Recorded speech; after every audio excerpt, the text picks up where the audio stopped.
Bismillahirrahmanirrahim. Assalamualaikum warahmatullahi wabarakatuh. Perkenalkan, nama saya Dik Maulana. Saya dari kelas C3 Akuntansi dengan nomor NPM saya di 10221179. Saya mahasiswa dari Universitas Teknologi Digital. Nah, di sini saya akan menjelaskan tentang komunikasi bisnis. Dalam dunia bisnis yang berskala kecil, menengah maupun besar, orang-orang yang berkecimpung dalamnya atau para pelaku bisnis tidak dapat terlepas dari kegiatan komunikasi. Oleh karena itu, bagi mereka komunikasi merupakan faktor yang sangat penting demi pencapaian tujuan suatu organisasi. Mereka dapat menggunakan berbagai media komunikasi yang ada, baik yang konvensional maupun elektronik, sebagai sarana penyampaian pesan-pesan bisnis. Yang pertama itu ada pengertian komunikasi bisnis. Komunikasi bisnis antar pribadi merupakan bentuk komunikasi yang dilakukan oleh dua orang atau lebih dengan menggunakan bahasa yang mudah dipahami kedua belah pihak dan cenderung lebih fleksibel atau luas dan informal.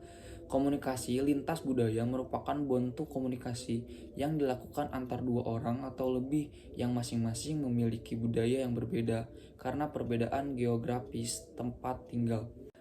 Yang kedua itu ada bentuk dasar komunikasi. Pada dasarnya ada dua bentuk dasar komunikasi yang lazim digunakan dalam dunia bisnis, yaitu komunikasi verbal dan komunikasi nonverbal. Seperti dijelaskan di bawah ini. Yang pertama itu ada komunikasi verbal. Komunikasi verbal merupakan salah satu bentuk komunikasi yang lazim digunakan dalam dunia bisnis untuk menyampaikan pesan kepada pihak lain, baik secara tertulis maupun lisan. Yang dengan contoh membuat dan mengirim pesan, mengirim surat pengantar ke suatu perusahaan. Yang kedua yaitu ada komunikasi nonverbal. Komunikasi nonverbal merupakan bentuk komunikasi yang menggunakan gerakan-gerakan tubuh atau body language sebagai alat komunikasi. Contohnya yaitu mengurutkan dahi untuk menunjukkan sedang berpikir keras, menggelengkan kepala untuk menunjukkan tanda tidak setuju. Komunikasi nonverbal sangat penting, terutama dalam kaitannya dengan penyampaian perasaan dan emosi seseorang. Tujuan komunikasi nonverbal menurut Till dan Boff dalam Excellence in Business Communication yaitu yang pertama ada memberikan informasi, terus mengatur alur percakapan, mengekspresikan emosi, memberi sifat melengkapi, menentang atau mengembangkan pesan-pesan verbal.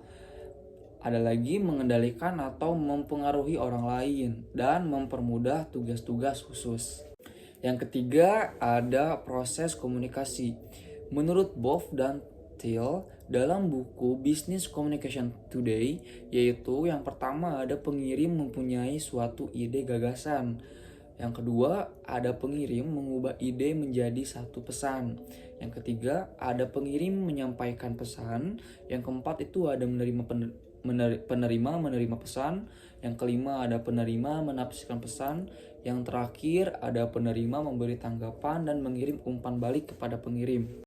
Yang keempat itu munculnya kesalahpahaman komunikasi. Dalam sebuah pidato ada kecenderungan beberapa pesan tidak dapat dimengerti oleh penerima.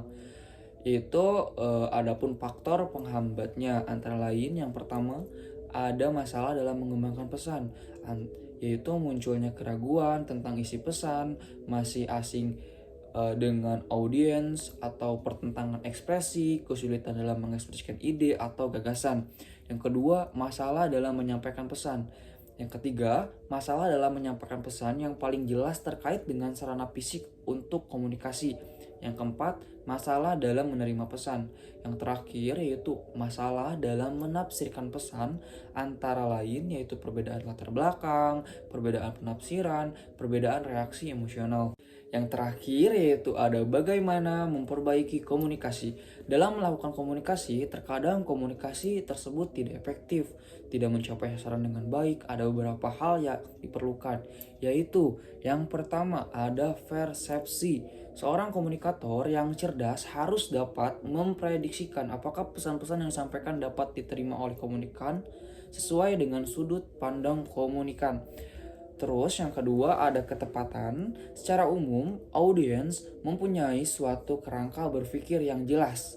Perlu adanya ekspresi agar komunikasi yang dilakukan tepat sasaran. Yang ketiga ada kredibilitas. Komunikator perlu memiliki suatu keyakinan dan optimis yang tinggi bahwa audiensnya adalah orang-orang yang dapat dipercaya.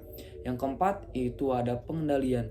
Dalam komunikasi, audiens akan memberikan suatu reaksi atau tanggapan terhadap pesan yang disampaikan. Reaksinya mereka dapat membuat komunikator tertawa, menangis, bertindak, mengubah pikiran, atau lemah lembut. Yang terakhir yaitu ada keharmonisan. Komunikator yang baik tentu akan selalu dapat menjaga hubungan persahabatan yang baik dengan audiens, sehingga komunikasi dapat berjalan lancar dan mencapai tujuan. Dan selanjutnya saya akan menjelaskan tentang komunikasi eksternal dan komunikasi internal.